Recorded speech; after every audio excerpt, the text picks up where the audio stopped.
तो let's understand कि ये है क्या basically. Children, it is basically the conversion of trading and PL account, which we used to prepare in class 11th in horizontal form. Now we prepare it in vertical form. Got it clear? So first and foremost, we have written gross sales, less sales return. The answer is net sales. जिस चीज को आप पहले कभी gross cell बोलते थे, now we call it as gross RFO. Whatsoever was called as sales return, now it is called as RFO returns.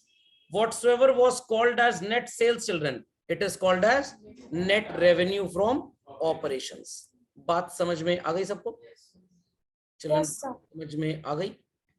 पक्का? चलिए, shall I proceed further? Then children, we'll subtract cost of goods sold. 11th class में आपने पढ़ा था opening stock plus purchase plus direct expense minus purchase return minus closing stock is cost of goods sold. Here we call it as cost of revenue from operations. So from net sales, आप cost of goods sold जब minus करते थे, what used to be your answer, children? Gross profit. इतना समझ में आ गया? Thereafter, indirect expenses को हम 4 पार्ट्स में क्लासिफाई करते थे. यहां पे भी वो 4 पार्ट्स हैं, चिल्ड्रन. ऑपरेटिंग एक्सपेंसेस, जो बिजनेस एक्टिविटीज के बढ़ने से बढ़ जाते हैं और घटने से घट जाते हैं. If you open your store for a longer period of time, children, ज्यादा आवर्स के लिए अगर आपका स्टोर ओपन होगा, आपका इलेक्ट्रिसिटी एक्सपेंस ज्यादा होगा. कम आवर्स के लिए ओपन होगा तो कम होगा. If you sell more goods, packing charges would increase. If you sell less of them, packing charges would decrease. If you hire more employees for making more sales, your salary payable would go up. If you hire less employees for less sale, your salary payments would go down. Is that understood well? So operating expenses, as the word suggests, children, business activities का extent बढ़ा, they will increase, घटा तो they will decrease. इतनी बात समझ में आ गई? Yes. So when हम अपने जीपी में से बच्चों ऑपरेटिंग एक्सपेंसेस माइनस कर देते हैं, we get what? Operating profit. तो ऑपरेटिंग एक्सपेंसेस दो तरह के होते हैं, office and administrative, selling and distribution. आप अपने टेक्स्ट में, चिल्ड्रन, इसे भी ऐड कर लीजिए, इंक्लूडिंग डेप्रिसिएशन ऑल्सो. ये शायद आपने कल नहीं लिखा होगा. So people understood what is operating profit, children? तो दो तरह के प्रॉफिट्स आपने अब पढ़ लिए. One is gross profit, other is operating profit. Is that understood well? So if you visit the store of Haldiram Bhujia Wala, Haldiram, children, खाने पीने का सामान बेच के जो भी पैसा कमाता है, it is known as which type of profit? Operating profit. Apart from earning money by doing business, they also earn in the name of interest. New Delhi में हल्दीराम का एक स्टोर है 6 फ्लोर्स का, जिसमें से 2 फ्लोर्स उन्होंने मेरे को रेंट पे दिए हुए हैं. तो I will be paying them what? Rent. तो हल्दीराम के लिए इट्स एन इनकम और नॉट, चिल्ड्रन? बट क्या वो रेंट के बदले मेरे को आलू भुजिया खिला रहे हैं? Not at all. तो रेंट रिसीव करना, चिल्ड्रन, उनके लिए क्या उनकी बिजनेस एक्टिविटी की इनकम है? आई रिपीट, चिल्ड्रन, मेरे से रेंट मिलना क्या उनकी बिजनेस एक्टिविटी की इनकम है? Not at all. Haldiram and Sons ने रिलायंस के, माइक्रोसॉफ्ट के, अमेजॉन के, टाटा के, विप्रो के, इन्फोसिस के शेयर्स खरीदे. हल्दीराम वालों को क्या मिलता है उनसे? डिविडेंड. एंड हल्दीराम वाले कभी कभी सो कॉल्ड ऑयल का ट्रेड करते हैं, और उन्होंने एक कंपनी से जो बेचती थी मस्टर्ड ऑयल, कॉन्ट्रैक्ट किया, 1 ट्रक ऑयल खरीदेंगे. हल्दीराम ने बोला 1 ट्रक ऑयल का रेट बताइए. तो उन्होंने कहा 1 ट्रक आप क्या करेंगे खरीद के? We'll be using some for our own use in the business, और बाकी हम बेच देंगे मार्केट में, तो हमको कुछ कमीशन भी कमा लेंगे हम. So these incomes are not due to the result of their primary business activity, children. So we call them as what? Non operating. So from teaching profession, whatsoever I get, children, is net RFO minus the cost which I spend on teaching, study material distribution cost, internet expenses, maintenance of building and all that.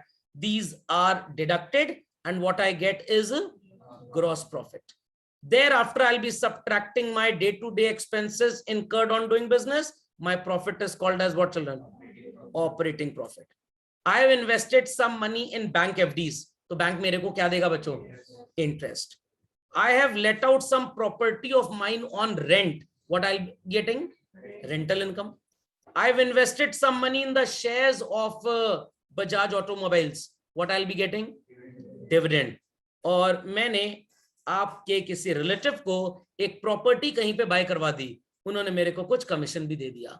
So these income, children, are the result of my professional teaching activities or other than that. So they are called non-operating income. तो मान लीजिए कि आपके पापा का Levi's का store है, उन्होंने 100 करोड़ रुपए में ट्राउजर्स सेल किए और ये खरीदे थे 70 करोड़ के. How much did he earn, children? 30 crores is titled as what? Gross profit. Out of 30 crores, Papa paid some salary to the employees, spent some money on electricity, shop rent, advertisement, insurance charges, business के खर्चे हैं ये सारे के सारे. The profit which he earned is operating profit. Thereafter, Papa ने कुछ commercial space purchase किया shopping mall में और उसको let out कर दिया. What Papa is earning, children? Rent. Papa gets some interest also from bank deposit. He gets some dividend income, commission income also. But क्या ये incomes बच्चों उनको Levi's के products बेचने से मिल रही है? Other than that, it is called as which type of income, children? Non-operating. इतनी बात समझ में आ गई? So children, those expenses which increase with the increase of business activities and decrease with the decrease in business activities. Business बढ़ेगा तो खर्चा would be more, घटेगा तो it would be less. कौन सा expense बोलेंगे? Operating. मुकेश अंबानी ने एक अकाउंट खोला ICICI बैंक में और आपने भी एक अकाउंट खोला, चिल्ड्रन. दोनों ने करंट अकाउंट ओपन किया है. बैंक ने दोनों को 100 लीव्स की chequebook they the. Will the bank be charging more money from Mukesh Ambani and less from you, or less from him and more from you? These charges would remain same. 2 rupee per check leave, 1 rupee, 3 rupee, कुछ भी free में भी हो सकता है. तो ये charges आपकी बिजनेस एक्टिविटी पे डिपेंड नहीं करते. ये तो जो फिक्स है वो फिक्स है. आप 1 करोड़ का लोन ले रहे हैं बिजनेस का 7% इंटरेस्ट पे, मैं 1 करोड़ लोन ले रहा हूं 7% इंटरेस्ट पे. इंटरेस्ट सेम रहेगा चाहे किसी का बिजनेस कितना भी ज्यादा सेल करे या कितनी कम सेल करे. So those expenses which are not affected with the impact of business activities we call them as non operating. Business बड़ा हो छोटा हो, सेल इज मोर और it is less, the magnitude of these expenses remain same. It doesn't change at all. तो इसीलिए यहां पे word use किया गया operating. More activities you did, more you need to spend. Less activities you did, you need to spend less money. If I take more classes, more internet charges would be paid. If I take less classes, less internet charges would be paid.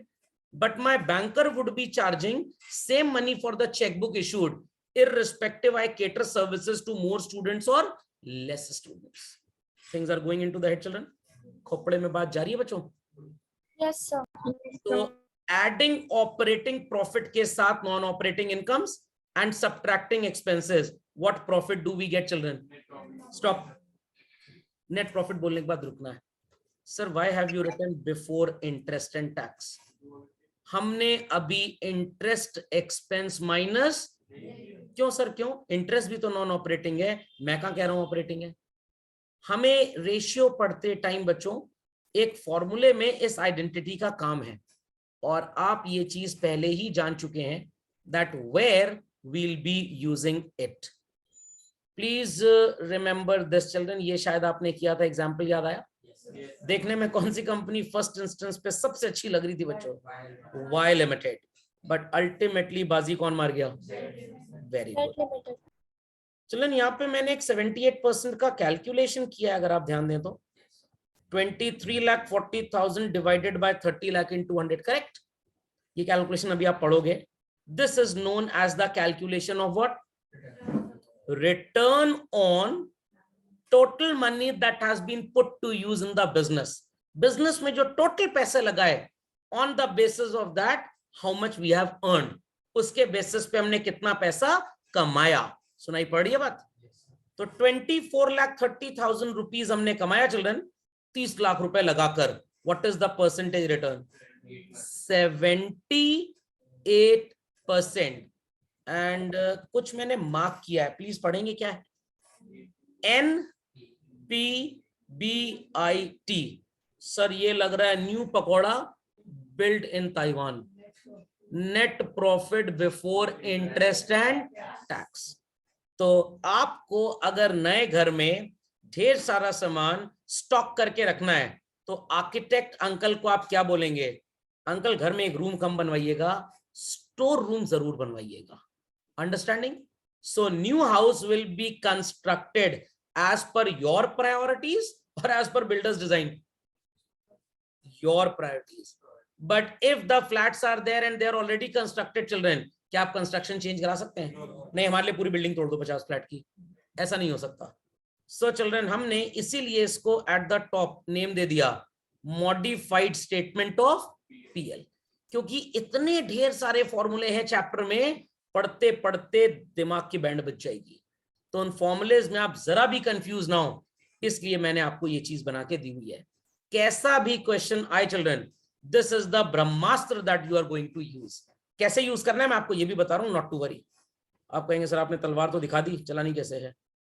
सो अब आप interest minus करेंगे, now you get the answer net profit after deducting interest. But Nirmala aunty के पैसे बचे हैं अभी, भारत सरकार का इनकम टैक्स बचा है, टैक्स माइनस नहीं किया। That's why we write what is called as children before tax. Then we will subtracting income tax paid और प्रोविजन फॉर टैक्स। आपने सोचा इतना टैक्स है, it could be more, it could be less, we don't know exact कितना है। तो हमारे accountant ने सीए अंकल को रिपोर्ट किया 200 करोड़ का प्रॉफिट है, लगभग this much is the amount of tax. आप बुक्स ऑफ अकाउंट्स चेक कर लो और गवर्नमेंट को रिकॉर्ड सबमिट कर दो। Until unless government responds back, central board of direct taxes जब तक आपको रिस्पॉन्ड बैक नहीं करता, ये प्रोविजन रहेगा, estimated amount to be paid. It may be the exact amount, it may be more, it may be less. अब जो profit निकलेगा उसे क्या बोलेंगे बच्चों? Net profit after interest and tax. अब बच्चों आप रिजर्व में कुछ पैसा ट्रांसफर करके रखेंगे सुनहरे भविष्य के लिए, कुछ प्रसाद दे देंगे शेयर होल्डर्स को in the name of dividend. अब बचेगा final balance of profit. Heard this well children? चलिए तो मैं आपको थोड़ी सी मार्किंग करके इसमें और बता देता हूं कि आपका 11th कोरिलेट कर जाए। चिल्ड्रन यहां तक का composition is trading account basically.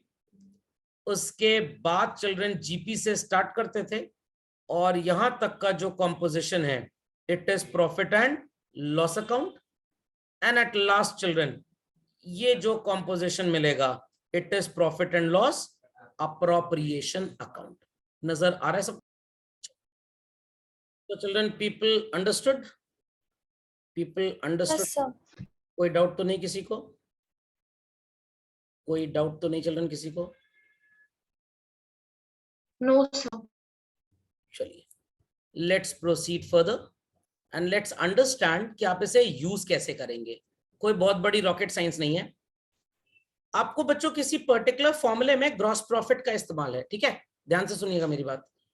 तो एक सिंपल फॉर्मूला हो सकता है net RFO minus cost of revenue from operations. Everybody understood this? Children, everybody understood this? Yes, sir. But Yes, sir. Yes, sir. कभी कभी क्वेश्चन आपको इरिटेट करेगा, tease करेगा। आपको क्वेश्चन बताएगा ही नहीं what is net RFO and what is cost of revenue from operations.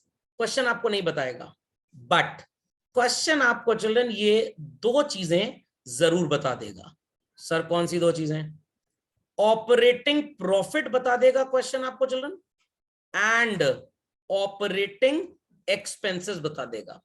ध्यान से अकल का इस्तेमाल करिएगा। जीपी में से आप ऑपरेटिंग एक्सपेंस माइनस करते हैं तो what is your profit children? 5 minus 3 is what children?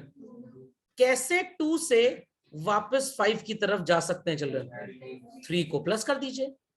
So if GP minus operating expense is operating profit children, can't I say operating profit plus operating expenses would be the amount of GP?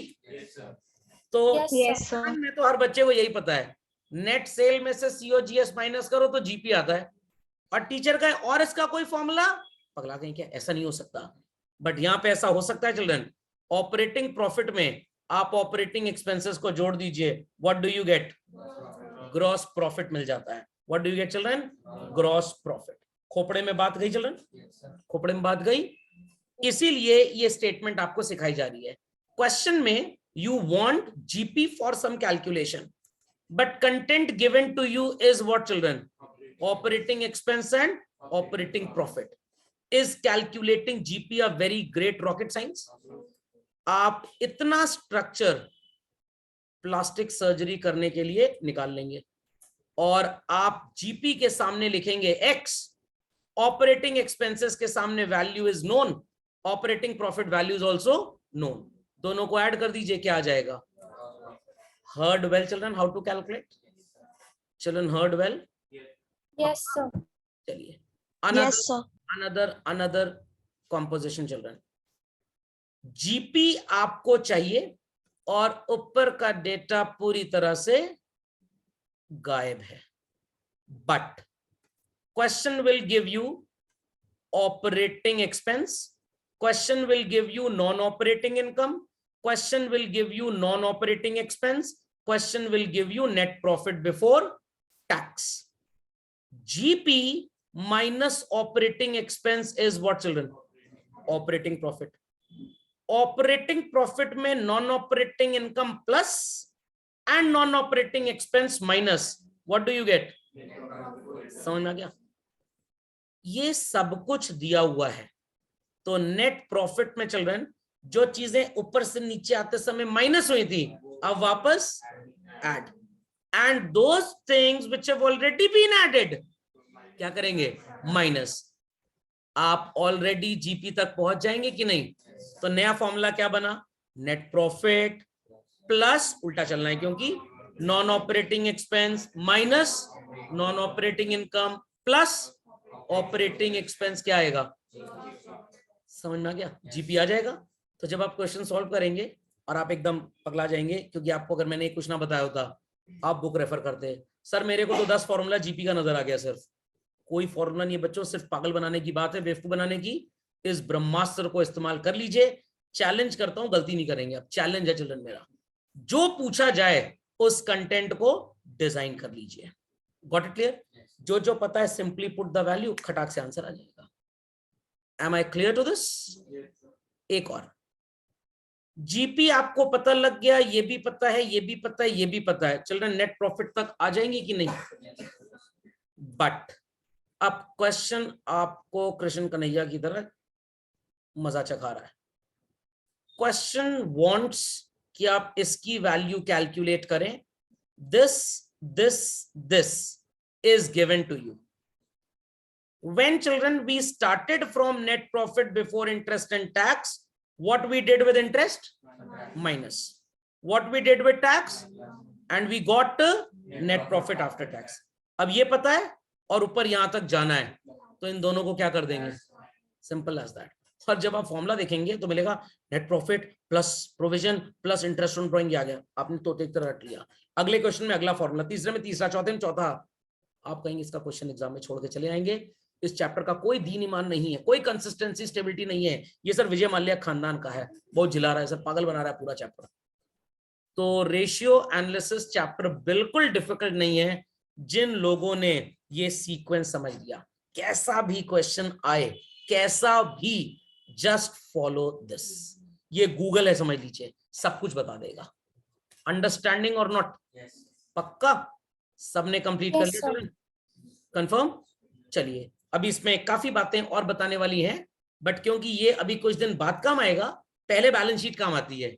तो इसलिए हम इस पे ज्यादा भी focus नहीं कर रहे. Any doubts to anybody? I hope so I made this thing very clear to everybody. एक फॉर्मूला रटने की जरूरत नहीं है आपको, एक भी फॉर्मूला चिल्ड्रन.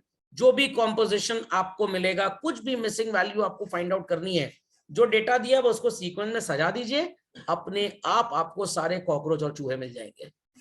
चलिए, moving ahead children. Similarly, children, we have what is called as a modified balance sheet. So I request people to please draw the format in the similar way, children. In the similar way, एकदम जैसे उसका बनाया था children, वैसे ही format आप इसका बनाइए. A particulars column, children, 3/4 of the space and amount column. सुनाई पड़ रहा है? Only what is written in black. Only what is written in black people need to put it. लोग ये बोलेंगे कि सर हमने तो ये बैलेंस शीट ऑलरेडी पढ़ी हुई है.